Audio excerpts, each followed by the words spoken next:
നിവിൻ പോളിയുടെയും ഗിരീഷയുടെയും പുതിയ സിനിമ കണ്ടു, ബത്ലഹേം കുടുംബ യൂണിറ്റ്.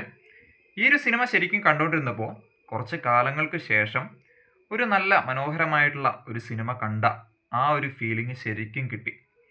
ഈ ഒരു പടം കോമഡി വേസ് ആണെന്നുണ്ടെങ്കിലും ഡ്രാമയാണെന്നുണ്ടെങ്കിലും റൊമാൻസ് ആണെന്നുണ്ടെങ്കിലും ഏതൊരു രീതിയിൽ നോക്കിക്കഴിഞ്ഞാലും നല്ല രീതിയിൽ തന്നെ നല്ലൊരു മുകൾ തട്ടിൽ തന്നെ നിൽക്കുന്ന ഒരു സിനിമയായിട്ട് പേഴ്സണലി എനിക്ക് അനുഭവപ്പെട്ടു. നല്ല രീതിയിൽ ഒത്തിരി കോമഡി സാധനങ്ങൾ ഇതിനകത്തുണ്ട്, നല്ല രീതിയിൽ തന്നെ ചിരിക്കാനുള്ള സാധനങ്ങളുണ്ട്.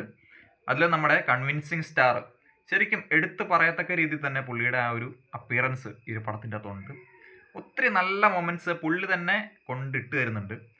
വേറൊന്നുമല്ല, പുള്ളിയുടെ ആ ഒരു സ്വാഗ്, പുള്ളി അവിടെ ജസ്റ്റ് വന്ന് നിന്നാൽ തന്നെ മതി, നമുക്ക് ചിരിക്കാനുള്ള വകുപ്പ് ഓട്ടോമാറ്റിക്കലി സൃഷ്ടിക്കപ്പെടും എന്നുള്ള ഒരു സംഗതിയാണ് ഈ ഒരു പടത്തിൻ്റെ അകത്ത് ത്രൂ ഔട്ടുള്ളത്. നല്ല രീതിയിൽ തന്നെ പുള്ളിയുടെ ആ ഒരു സംഗതി ഈ ഒരു പടത്തിൻ്റെ അകത്ത് എഫക്റ്റ് ചെയ്തിട്ടുണ്ട്. അതുപോലെ തന്നെ നിവിൻ പോളിയുടെ കാര്യം പറയുകയാണെന്നുണ്ടെങ്കിൽ, നിവിൻ പോളി ശരിക്കും അച്ചായനാണ് ഇതിൻ്റെ അകത്ത്. കോട്ടയത്ത് അല്ലെങ്കിൽ നമ്മൾ പൊതുവേ കേരളത്തിൽ കാണാറുള്ള ക്രിസ്ത്യാനികളുടെ ഒരു അച്ചായൻ സ്റ്റീരിയോ ടൈപ്പ് ഉണ്ടല്ലോ, ആ ഒരു സ്റ്റീരിയോ ടൈപ്പാണ് ശരിക്കും നിവിൻ പോളി ഈ ഒരു പടത്തിൻ്റെ അകത്ത് പിടിച്ചിട്ടുള്ളത്. അത് നല്ല രീതിയിൽ തന്നെ വർക്കൗട്ട് ആയിട്ടുണ്ട്. ശരിക്കും ഒരു അച്ചായനാണ് എന്ന് നിവിൻ പോളിനെ കാണുമ്പോൾ നമുക്ക് ഫീൽ ചെയ്യും.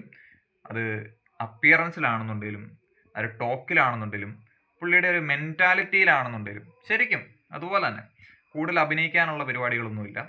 പുള്ളി ശരിക്കും അത് റോ ആയിട്ട് ജീവിക്കുവാണ് ആ ഒരു ക്യാരക്ടർ, വേറെ ഒന്നുമില്ല, ലിറ്ററലി നത്തിങ്.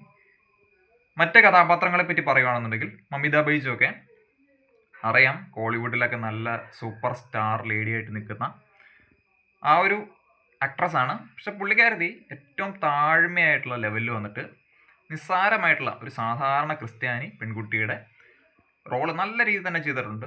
ഓവർ മേക്കപ്പോ അല്ലെങ്കിൽ ഓവറായിട്ടുള്ള പരിപാടികളൊന്നും തന്നെ ഇല്ല. വളരെ സിമ്പിളായിട്ടുള്ള പരിപാടികൾ മാത്രം. നമുക്ക് കാണുമ്പോൾ ശരിക്കും തോന്നും ഒരു സാധാരണക്കാരിയാണ്, പാവപ്പെട്ട വീട്ടിലൊരു കുട്ടിയാണ് എന്ന് ശരിക്കും തോന്നും. അതാണ് ഈ ഒരു പടത്തിൻ്റെ അകത്തെ ഒരു കാസ്റ്റിങ്ങിലെ ഒരു വിജയമായിട്ട് എനിക്ക് തോന്നിയിട്ടുള്ളത്. ഒത്തിരി സൈഡ് ക്യാരക്ടേഴ്സ് ഇതിൻ്റെ അകത്ത് വരുന്നുണ്ട്. അതിൽ തന്നെ നമ്മുടെ നിവിൻ പോളിയുടെ കൂടെ കൂട്ടാളികളായിട്ട് കുറേ ആളുകൾ വരുന്നുണ്ട്. നമ്മുടെ സംഗീത് വരുന്നുണ്ട്. സംഗീതിന് എല്ലാ സിനിമകളിലും പൊതുവെ ഈയിടെയായിട്ട് കിട്ടുന്ന റോള് പോലെ തന്നെ ഒരു റോളാണ്. അതിൽ തന്നെ പുള്ളി ഷോർട്ട് ഫിലിം എടുക്കാനായിട്ട് നടക്കുന്നു. വളരെ കോഴിയായിട്ടുള്ള ഒരു ക്യാരക്ടർ പുള്ളി കാണിച്ചു കൂട്ടുന്ന കുറേ പ്രശ്നങ്ങൾ കാര്യങ്ങളെല്ലാം കാണിക്കുന്നുണ്ട്. പക്ഷെ പുള്ളിയുടെ ആ ഒരു ഫണ്ണി ആയിട്ടുള്ള സൈഡ് നല്ല രീതിയിൽ തന്നെ എടുത്ത് കാണിക്കാനായിട്ട് ഈ ഒരു സിനിമയിൽ ത്രൂ ഔട്ട് സാധിച്ചിട്ടുണ്ട്. ഫണ്ണിയാണ്, അറ്റ് ദ സെയിം ടൈം തന്നെ പുള്ളിക്ക് ഇതിൻ്റെ അത് കാര്യമായിട്ട് ഒരു കഥയിൽ പ്ലേ ചെയ്യാനുണ്ട്. അങ്ങനെ കുറേ കാര്യങ്ങളൊക്കെ ഉണ്ട്. അതിനൊപ്പം തന്നെ മറ്റ് കഥാപാത്രങ്ങളുണ്ട്. മറ്റ് ഈ ഒരു സിനിമ നമ്മുടെ നസ്ലിൻ്റെ പഴയൊരു സിനിമ ഉണ്ടല്ലോ, മോളിവുഡ് ടൈംസ് എന്ന് പറഞ്ഞിട്ട്, ഒത്തിരി പഴയതല്ല, റീസെൻ്റ് ആയിട്ട് ഇറങ്ങിയതാണ്. ആ ഒരു പടത്തിൻ്റെ അകത്ത് നസ്ലിൻ്റെ അസിസ്റ്റൻ്റ് ആയിട്ട് നിൽക്കുന്നൊരു പുള്ളി ഉണ്ടല്ലോ, അവനൊക്കെ ഈ ഒരു സിനിമയ്ക്കകത്ത് നല്ല റോള് തന്നെ ചെയ്തിട്ടുണ്ട്, ക്രൂഷ്യലായിട്ടുള്ള റോള് തന്നെ ചെയ്തിട്ടുണ്ട്.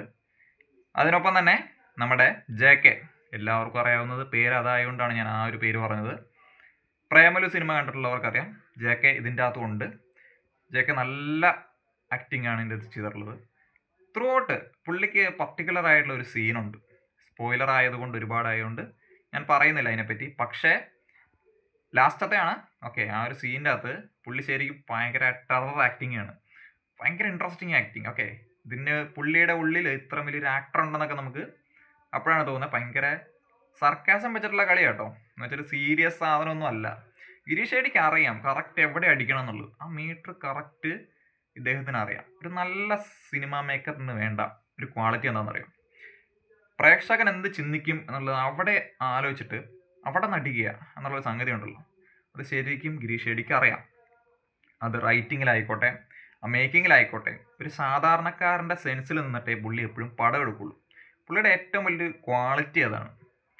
ഈ ഒരു റൊമാൻസ് എന്ന് പറഞ്ഞ കാറ്റഗറിയൊക്കെ കൈവിട്ട് പോകാൻ എളുപ്പമുള്ളൊരു സാധനമാണ്. ഒരുപാട് ക്രിഞ്ച് മൊമെൻറ്റുകളൊക്കെ കൊണ്ടുവന്നിട്ട് ഒലിപ്പിക്കൽ പരിപാടിയാക്കാൻ ഭയങ്കര എളുപ്പമാണ്, സിമ്പിളായിട്ട് ചെയ്യാം. പക്ഷേ അതൊന്നുമല്ല, ഒരു സാധനം അതിൻ്റെ ഏറ്റവും സിമ്പിളസ്റ്റ് ആയിട്ടുള്ള സെൻസിൽ വളരെ റിയലിസ്റ്റിക് ആയിട്ട് ഒരാടുപ്പ് മേക്കപ്പും ഇല്ലാതെ അത് അതേപടി കാണിക്കുന്നിടത്താണ് വിജയം. അത് പുള്ളി നേരത്തെയുള്ള പുള്ളിയുടെ പടങ്ങളിലും ഒരുപാട് കാണിച്ചിട്ടുള്ളതാണ്. നമുക്കറിയാം, പ്രേമലു എന്നുള്ള സിനിമയിലാണെന്നുണ്ടെങ്കിലും സൂപ്പർ ശരണ്യ, മുമ്പുള്ള പടങ്ങളെല്ലാം പുള്ളി ഇത് ചെയ്തിട്ടുള്ളതുമാണ്. ഈ ഒരു ഗിരീഷ് ഷെഡിയുടെ പടമാണ് എന്ന് പറഞ്ഞപ്പോൾ തന്നെ എക്സ്പെക്റ്റേഷൻസ് ഉണ്ടായിരുന്നു. ആ എക്സ്പെക്റ്റേഷൻസ് എല്ലാം തന്നെ ഈ ഒരു പടത്തിനകത്ത് മീറ്റപ്പ് ആയിട്ടുണ്ട്. ഒരുപാട് മനോഹരമായിട്ടുള്ള ദൃശ്യങ്ങൾ കൂടിയുണ്ട് കേട്ടോ ഈ ഒരു പടത്തിൻ്റെ അകത്ത്. ജസ്റ്റ് കഥയും ആ ഒരു ക്യാരക്ടേഴ്സും മാത്രമൊന്നുമല്ല, നല്ല രീതിയിൽ ഒരു ട്രിപ്പ് പോകുന്ന കാര്യങ്ങളുണ്ട്, കുറേ വിഷ്വലി കുറേ സാധനങ്ങളുണ്ട്. അതുപോലെ തന്നെ ചില ട്രാൻസിഷൻസ് ഒക്കെ നല്ല ഇൻട്രസ്റ്റിംഗ് ആണ്. നിവിൻ പോളി ക്രിക്കറ്റ് കളി കണ്ടുകൊണ്ടിരിക്കുന്നതിൻ്റെ ഇടയിൽ അത് ട്രാൻസിഷനായിട്ട് മാറിയിട്ട് മമിത ബൈജു ഒരു സീനാണ്. സ്പോയിലർ ആയതുകൊണ്ട് ഞാൻ അതിനെപ്പറ്റി കൂടുതൽ പറയുന്നത്. ബട്ട് അങ്ങനത്തെ കുറേ സാധനങ്ങളൊക്കെ ഉണ്ട്. മേക്കിംഗ് വൈസും കുറച്ചുകൂടി ബെറ്റർ ആയിട്ടുണ്ട്. ഇനി ഒരു പടത്തിൻ്റെ ക്ലൈമാക്സിനെ പറ്റി പറയുകയാണെന്നുണ്ടെങ്കിൽ ക്ലൈമാക്സ് കൊള്ളാം കേട്ടോ. ഐ മീൻ എങ്ങനെ വേണേലും നമുക്ക് ഊഹിക്കാം, അത്രയും പ്രഡിക്റ്റബിൾ അല്ലാത്തൊരു സാധനമാണെന്ന് ഞാൻ പറയില്ല. പക്ഷേ അതൊരു സുന്ദരമായിട്ട് പ്ലേസ് ചെയ്ത് സുന്ദരമായിട്ടുള്ള രീതിയിൽ തന്നെ ലാൻഡ് ചെയ്തിച്ചു. ഒരുപാട് എക്സാജറേറ്റഡ് ആയിട്ടുള്ള പരിപാടികളൊന്നുമില്ല. ഗിരീഷ് ഷെഡി ഒരിക്കലും അങ്ങനെ ഭയങ്കര എക്സാജറേറ്റഡ് പരിപാടി പിടിക്കാറില്ല. ഓക്കെ, പുള്ളി ഒരു മിനിമൽ സാധനമേ പിടിക്കുകയുള്ളൂ. റിയലിസ്റ്റിക് ആയിട്ട് നിൽക്കും, പക്ഷെ എന്നാൽ അതിൻ്റെ അത് കോമഡി ഉണ്ടാവും, നല്ല രീതിയിൽ കോമഡി സാധനങ്ങളുണ്ടാവും. ഒരു സിനിമയിൽ മൊത്തം ശരിക്കും വർക്ക് ചെയ്യുന്നത് കോമഡിയാണ്. ഒരു പക്ഷേ പ്രേമലു എന്നുള്ള സിനിമയ്ക്ക് ഇഷ്ടപ്പെട്ട ഒരാളാണ് നിങ്ങളെങ്കിൽ ഉറപ്പായിട്ടും നിങ്ങൾക്ക് ഈ ഒരു പടം ഇഷ്ടപ്പെടും.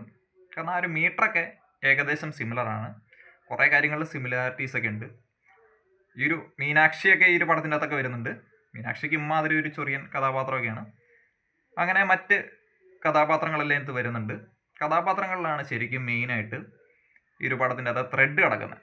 ഐ മീൻ ഹ്യൂമർ മാക്സിമം കൊണ്ടുവരുന്നത് കഥാപാത്രങ്ങളിലൂടെയാണ്. ഇങ്ങനെ കൊണ്ടുവന്നുകൊണ്ടേയിരിക്കുക, വരുന്നവരും പോകുന്നവരും എല്ലാം ഇങ്ങനെ ചിരിപ്പിച്ചുകൊണ്ടേയിരിക്കുന്ന ഒരു സെറ്റപ്പാണ്. പിന്നെ ഈ ഒരു നിവിൻ പോളിയുടെ കഥാപാത്രം തന്നെ ഒരുപാട് ഫൈറ്റ് സീക്വൻസുകളിലൊക്കെ ഇതിൻ്റെ അത് ഇൻവോൾവ് ആവുന്നുണ്ട്.